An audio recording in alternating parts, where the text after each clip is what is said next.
Cá Entre Nós, com Nelson Marques.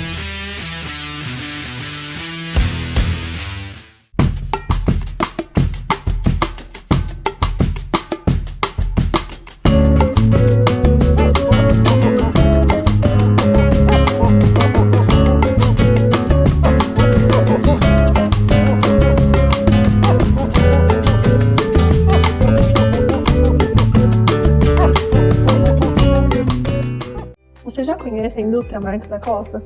Fundada em 1964, a Indústria Marques da Costa tem sido referência em excelência e inovação no setor açucareiro, revolucionando o processo de limpeza da tubulação dos evaporadores das usinas de açúcar e álcool. Nossa trajetória de sucesso e crescimento nos levou a expandir nosso portfólio para além do setor sucroalcooleiro, oferecendo agora soluções avançadas para caldeiras, pneus e poliméros. Aqui você e sua empresa são nosso maior compromisso. Para mais informações, entre em contato conosco. Em Marília, hospede-se no Estoril Hotel, no centro de tudo, com o conforto que você merece. Ótimas opções de apartamentos, para você desfrutar de dias tranquilos, seja para lazer ou para fazer negócios. A maior estrutura de eventos corporativos da região, academia, pet friendly, estacionamento privativo e coberto e um delicioso café da manhã. Em Marília, reserve o melhor para você. Estoril Hotel.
Olá pessoal, sejam muito bem-vindos a mais um episódio do Cá Entre Nós.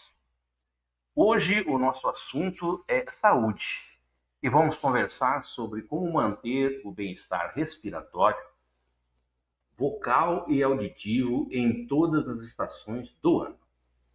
Afinal, rinite, rouquidão, roncos, sangramento nasal, perda auditiva, esses sintomas podem até parecer comuns, mas merecem atenção.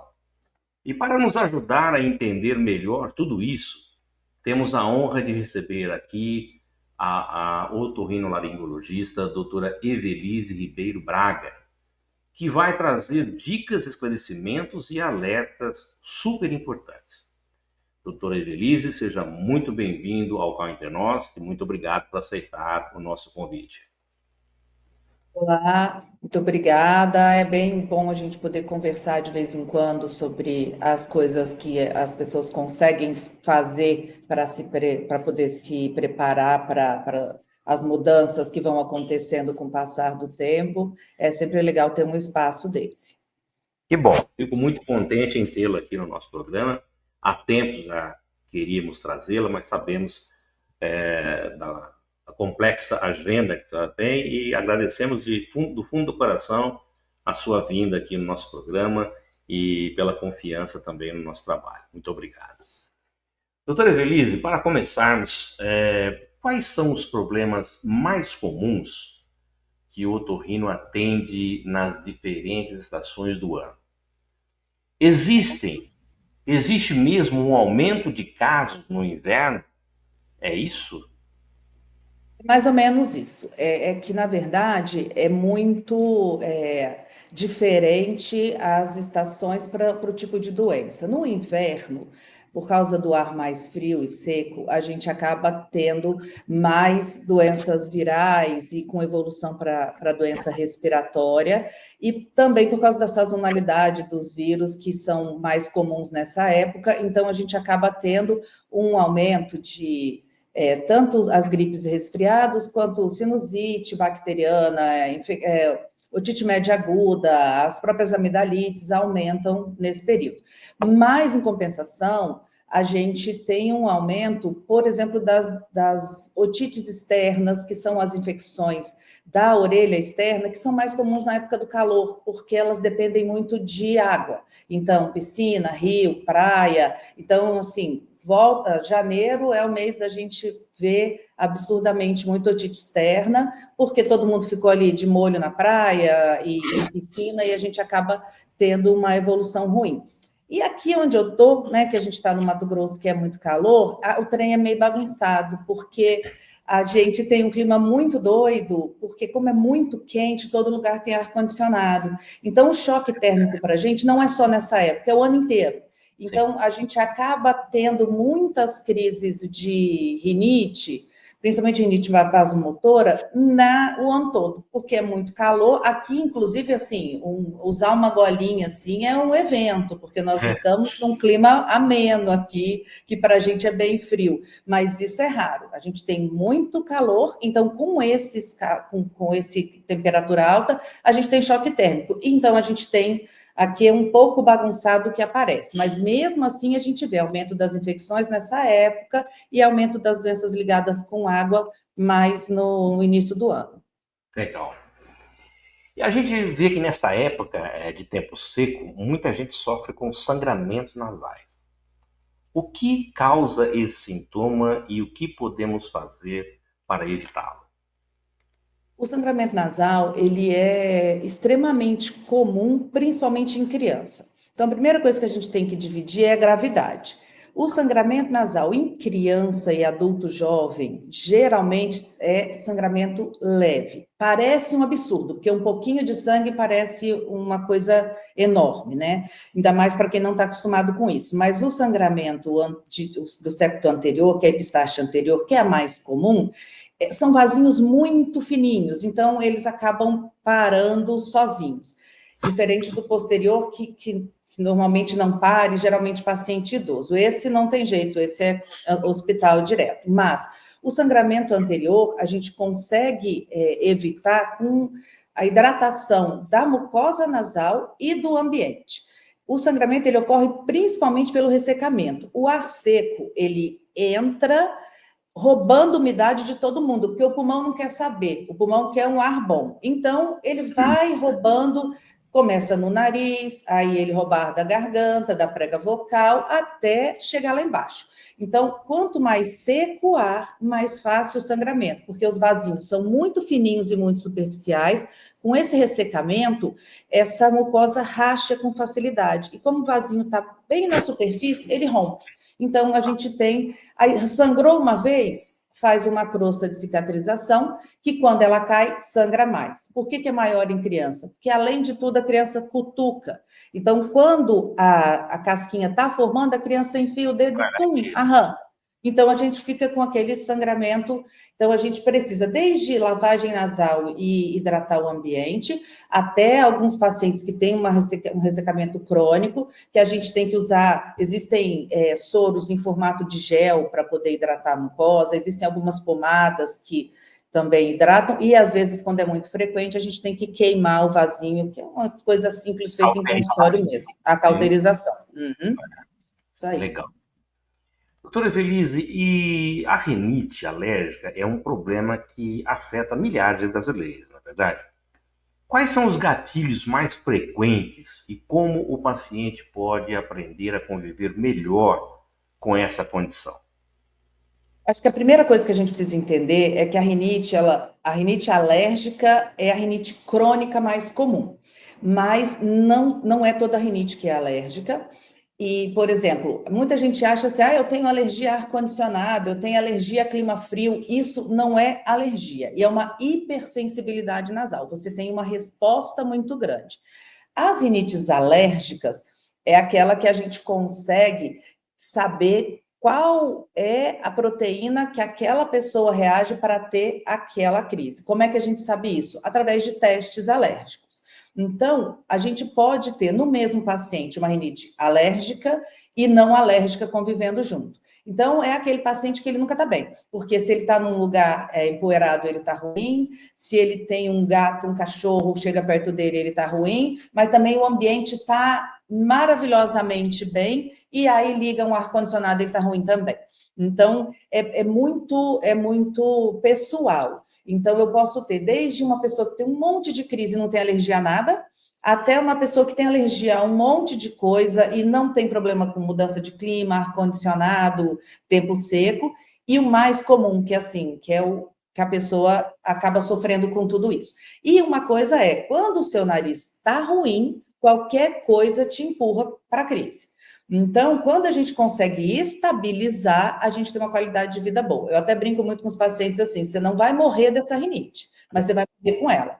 Então, se você aprende a conviver, consegue, quanto melhor está o paciente, mais ele identifica o gatilho. Porque aí fica fácil dele saber. Quando ele está sempre ruim, ele não sabe, tudo faz mal. Quando ele está bem, fala, eu estava bom, eu mexi naquela roupa guardada ali e tive uma crise. Então, a gente tem os testes alérgicos e a gente tem a observação do dia a dia para a gente, porque para cada pessoa é diferente. Ele vai ao longo do tempo conseguindo identificar, né, aquilo que lhe faz mal, quais são as... Uhum. E ele consegue perceber bem que quando ele já está ruim, qualquer coisa faz ele piorar. E quando ele está bom, as crises começam a ser mais leves e ele consegue identificar exatamente o que acontece. E aí, depois que ele aprende isso, a gente ensina como é que a gente faz tratamento de resgate para melhorar. Muitas vezes a pessoa usa um dia de medicação e a crise dela já foi embora. Show. Doutora Evelise, os roncos e a apneia do sono são mais comuns do que a gente imagina, não é verdade? Em que momento a pessoa deve procurar uma ajuda médica para esses sintomas?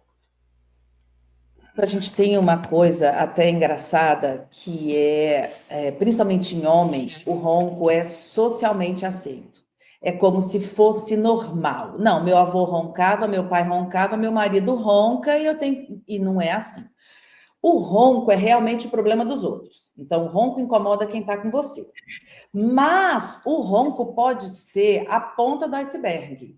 Tá. Se a gente tem um ronco com apneia associada, aí os dois estão com problema. Quem está com você e você também. Porque a apneia é uma doença grave. Então, quando é que a gente tem que pensar nisso? Ah, não, mas a minha esposa falou que ela não vê eu parando de respirar. Não é assim que funciona. O ronco, desde que ele seja frequente, ele tem que ser investigado.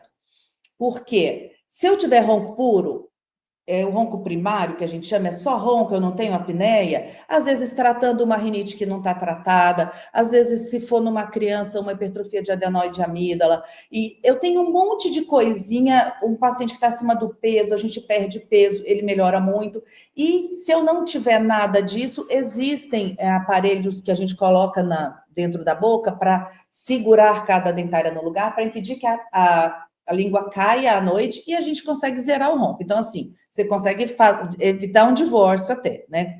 Com coisas simples.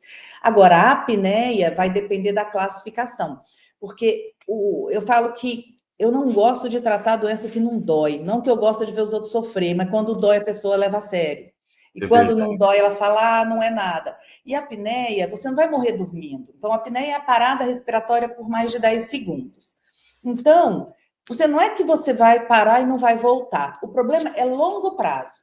Então, todo dia quando você dorme, então você pega paciente assim, que a gente faz a polissonografia, que é o exame que dá o diagnóstico final, se eu tenho apneia ou não, e quanto que é essa apneia, e aí o paciente tem 80 apneias por hora. É até difícil de entender que ele parou por 10 segundos mais de uma vez em 1 minuto só, porque é muita coisa. E aí, o que acontece é que são graus, né? Que a gente precisa saber Porque uma coisa é uma apneia leve, que com pouca coisa a gente resolve, outra coisa é uma apneia grave. E o paciente apneico, quando ele deita para dormir, que é a hora de você relaxar, é como se ele corresse uma maratona. Por isso que ele acorda cansado, ele tem sonolência. Porque eu tenho menos oxigênio no sangue. Então, eu preciso que o oxigênio chegue do mesmo jeito em todos os órgãos. O que o seu organismo pode fazer para conseguir isso? O sangue tem que chegar mais rápido, eu tenho que ter uma circulação mais rápida, porque eu estou levando menos oxigênio em cada célula. Então, o que eu faço? Eu tenho uma taquicardia e um aumento de pressão, porque daí se eu estou com a pressão maior e com o coração bombeando mais rápido, o sangue circula mais rápido. Então, eu consigo compensar. Só que isso, no longo prazo, ele vai te causar uma hipertensão, não só ali naquele momento, ele vai facilitar você ter um AVC, você ter um infarto. Então, é uma doença com potencial de gravidade muito alto, mas é silencioso. E, assim, nos últimos tempos andam melhorando um pouco, porque os cardiologistas se atentaram muito para isso. Então, é bem comum a gente pegar paciente que vem do cardiologista porque tem uma hipertensão, e aí, quando fez o mapa lá para ver durante o dia como é que fica a pressão, à noite a pressão dele é mais alta do que de dia. E a gente tem alguma coisa acontecendo errado à noite, e a maioria das vezes a gente acaba pegando uma apneia importante. Então, ronco normal é aquele ronco esporádico. A criança brincou demais, ou eu fiz mais exercício do que eu estou acostumado, eu tomei uma bebida alcoólica, ou eu tomei um relaxante muscular, então eu tenho um relaxamento muscular muito maior naquele dia, ou se eu tiver com uma virose, uma gripe, nariz entupido, mas é esporádico. Esse não é preocupante. Agora, o ronco frequente, você vê mais a pessoa roncando do que não roncando, esse não é quando, não, ronca todo dia, ronca, não importa como, precisa avaliar. Travilise, e o exame de polissonografia melhorou muito, né? Antigamente tinha que dormir Muito. na clínica, hoje não mais, né? Você pode Não. eletrônico. Na minha época de residência, quando eu estava no R1, que é o soldado raso da residência, a gente que ficava no laboratório de polissonografia. Minha Nossa Senhora, você ia lá 200 vezes botar os trem de volta, porque era um trombolhão, barulhento. Agora não, agora está muito mais tranquilo e muito mais confiável. Agora, existe ainda uma coisa, existe uma polissonografia que o paciente vai para casa com o aparelho para fazer, tá? Aquela não é a polissonografia ideal para diagnóstico. Eu sei que é ruim dormir no laboratório, mas a polissonografia confiável ainda não tem jeito. É dormir no laboratório do sono, porque aí nós vamos ter todos os parâmetros que a gente precisa para fazer um diagnóstico confiável para a gente resolver o que a gente vai fazer com esse paciente. É interessante saber disso. Isso é muito importante, que hoje em dia os laboratórios oferecem realmente com maior frequência essa outra polissonografia que você vai para casa, né? Exatamente. E não dá. Eu já tive vários pacientes que a gente comparou e o paciente fez essa, chega aqui e você fala, nossa, não presta, vamos ter que repetir. Aí a gente faz, assim, totalmente diferente, de assim, 10 apneias para 40. Não dá de jeito nenhum para a gente confiar.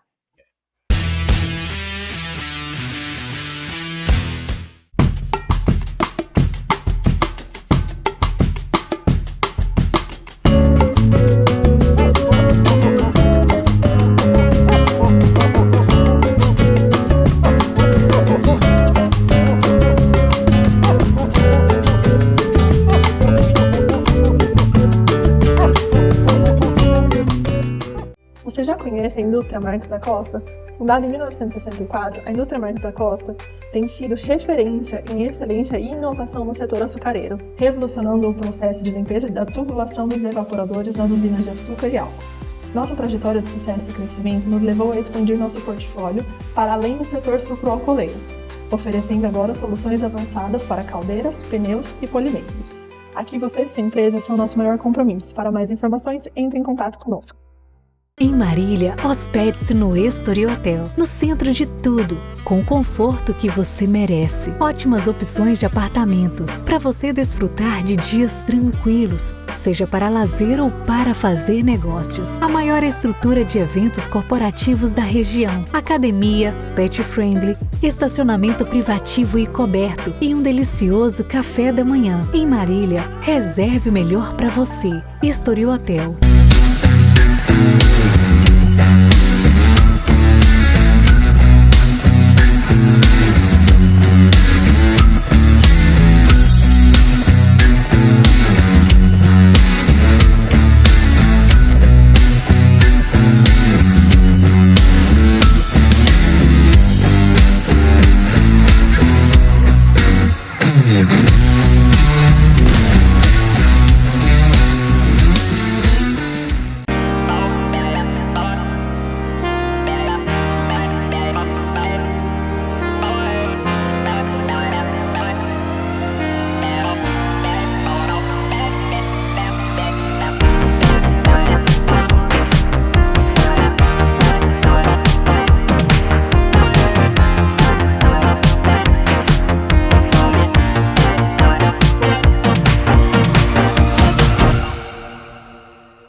Doutora, vamos falar agora um pouquinho sobre a voz?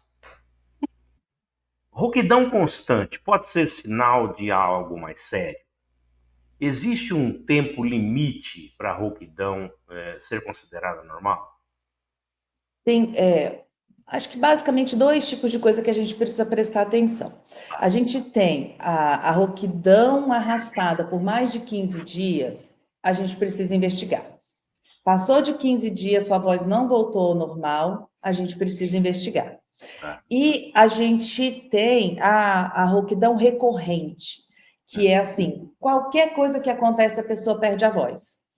E às vezes do nada, não é uma pessoa que trabalha com a voz, não falou muito, não gritou muito, não teve uma gripe, um resfriado, não teve uma infecção, nada, e perde a voz com frequência. A gente também precisa ver.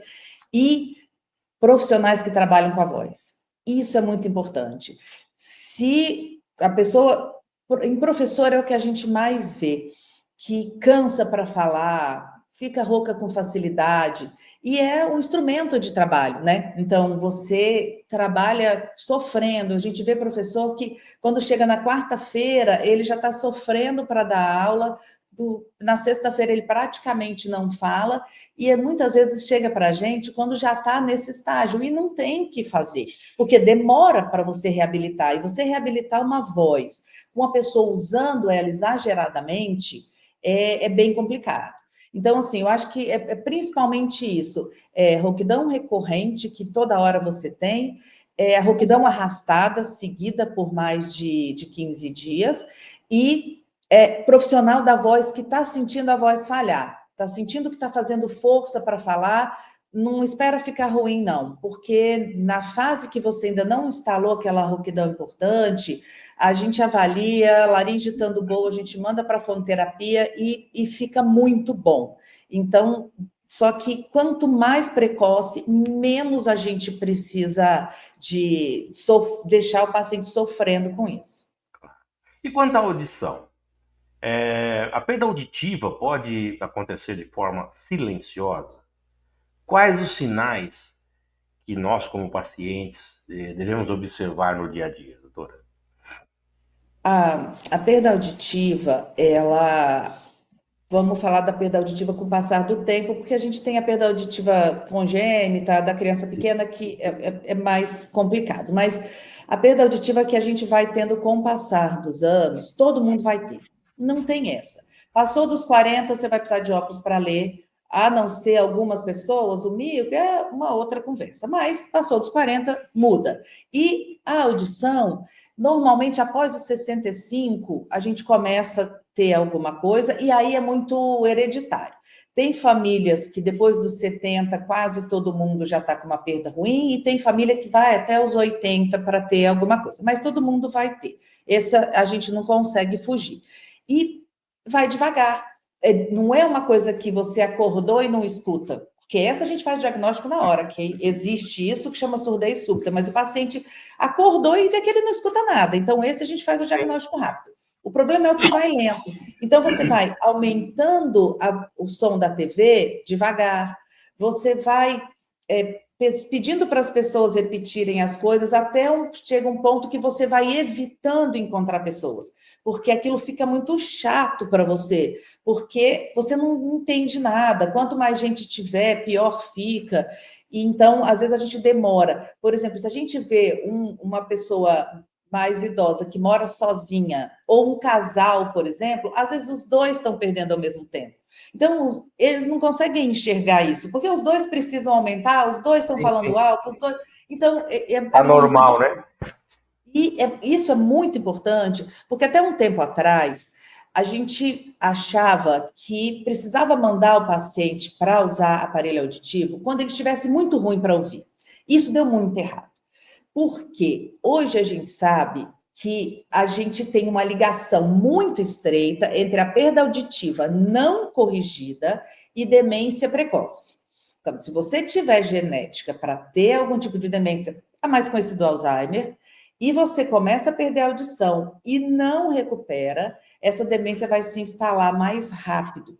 Por quê? Porque você, estando com a audição ruim, você desliga uma parte do mundo. Tem o seu sistema nervoso central, o que não está funcionando, ele desliga.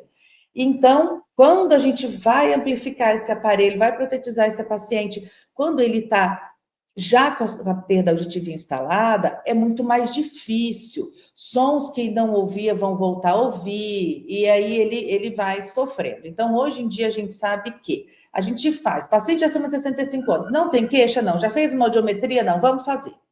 A gente vai ter um exame de base. Aí, precisa fazer toda hora? Não. A gente repete em 2 anos. Se tiver alguma coisinha, a gente faz anual, para a gente pegar no início. E assim, o aparelho auditivo, a gente comparando o que era com o que é, mais ou menos assim. Lembra daquele primeiro celular que era um tijolão que ficava 2 dias para carregar, você tinha que subir no poste para pegar sinal? Era aquilo, e era ruim mesmo quando era analógico. Hoje em dia, não. Hoje em dia, os aparelhos são... A parte estética não existe mais, porque a gente tem aparelhos que você não consegue ver, são muito menores do que um ponto que usa em TV, por exemplo. E a função dele ficou muito boa, não tem aquele barulhão, você não tem que mexer em volume, em canal. Agora, uma boa parte dos aparelhos bons, eles já são, não troca pilha, eles são de carregar igual um fone Bluetooth. Então, é muito fácil de usar. O negócio é que, infelizmente, a gente ainda tem uma aceitação muito baixa. A pessoa bota um óculos sem nenhum problema. Agora, na hora que você fala, tem paciente que fica bravo, porque acha que o aparelho é coisa para velho, e, na verdade, é o que eu sempre digo. Você vai dar muito mais pinta que você está velho se você pergunta 3 vezes o que é e ainda responde errado, do que se você usar um aparelho. Então, mas é extremamente importante o diagnóstico precoce e a protetização precoce para a gente ter uma evolução boa do envelhecimento. Super interessante. Bom, nós falamos aí do conjunto todo, né? Quais são os cuidados mais simples do dia a dia que podem ajudar aí a proteger tanto o nariz, com os ouvidos e a garganta durante o ano todo? Porque nós vivemos hoje numa loucura com essa questão climática, né? Exatamente.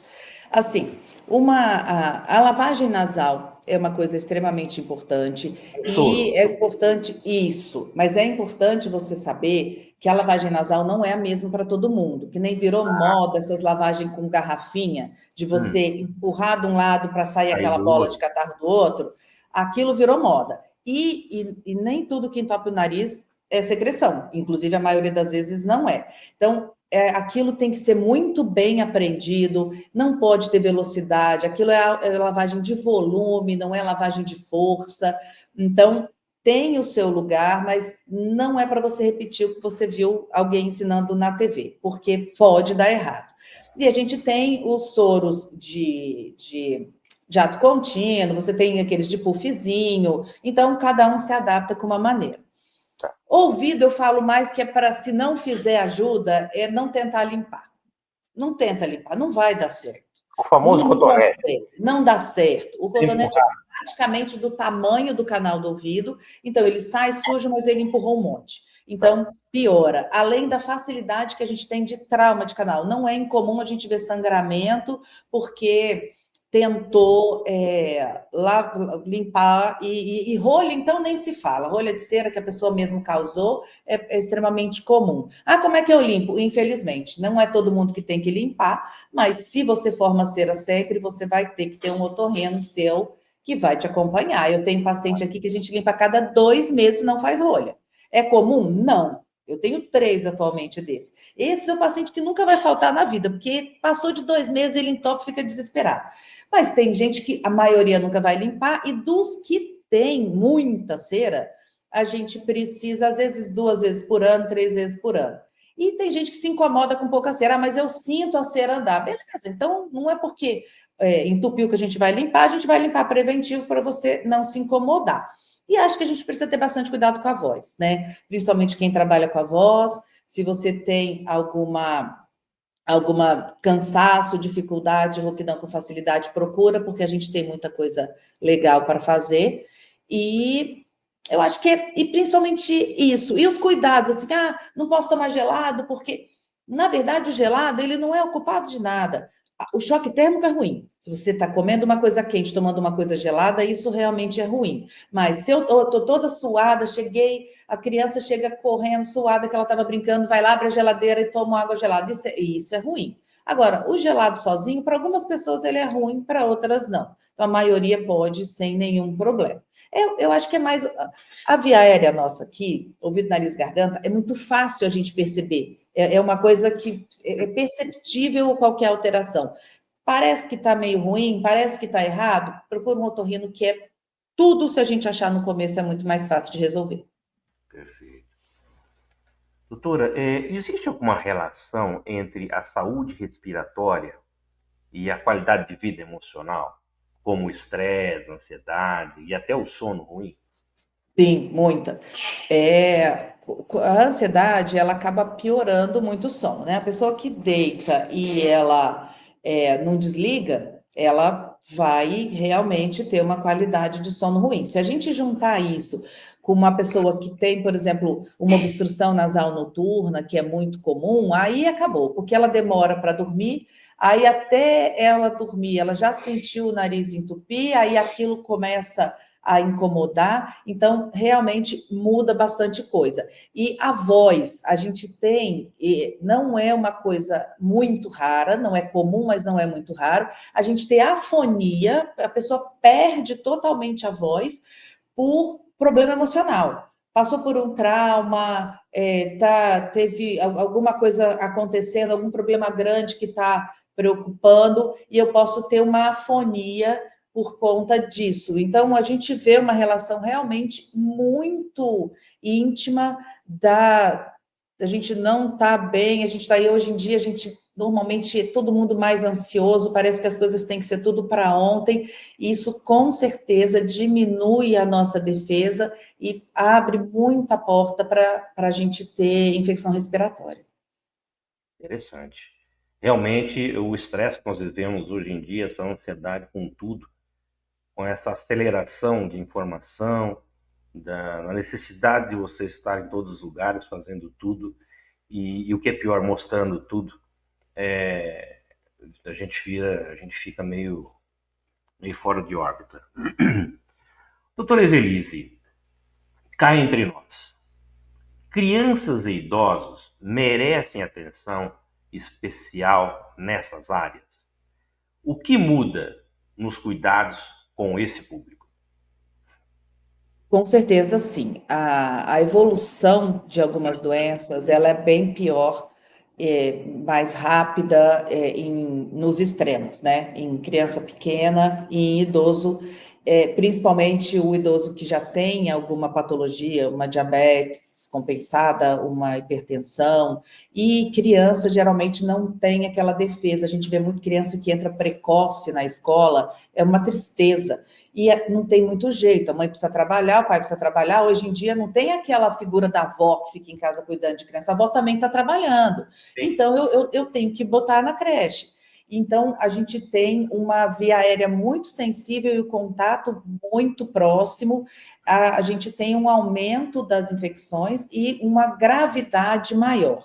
E às vezes o idoso, você demora a perceber, aquele idoso que mora sozinho, que ele acaba fazendo um resfriado comum, isso evolui para uma pneumonia, e é muito rápido para isso se agravar. Então, esses dois extremos, principalmente nessa época do ano, que a gente tem um aumento das doenças respiratórias, a gente tem que prestar muita atenção. E eu falo até que a gente tem que prestar mais atenção no idoso, porque na criança não tem nem discussão. Todo mundo, criança, a mãe e o pai, se você passar o mesmo tratamento para a mãe, para o pai e para a criança, volta os três aqui, que a gente atende muita família. A criança fez o tratamento certinho, o pai e a mãe já largaram.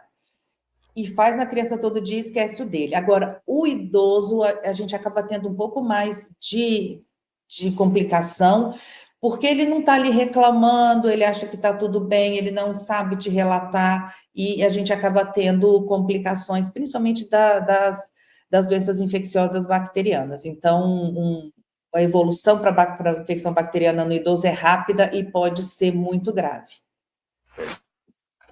Doutora Evelise, para nós fecharmos com chave de ouro, começamos com chave de ouro e vamos fechar com chave de ouro.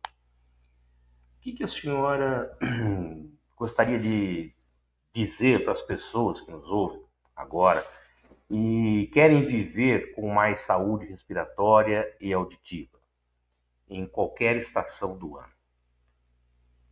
É muito importante você cuidar do ambiente. Então, na época seca, a gente precisa de umidificadores de ar, a gente precisa de toalha, bacia, o que você puder colocar. Ar-condicionado não tem jeito, a gente não vai viver sem, agora já é tudo, mas tem que cuidar do filtro do ar-condicionado. Isso é uma coisa simples de se fazer e às vezes é muito deixado para lá, e a gente prestar atenção realmente na gente, porque isso faz bastante diferença.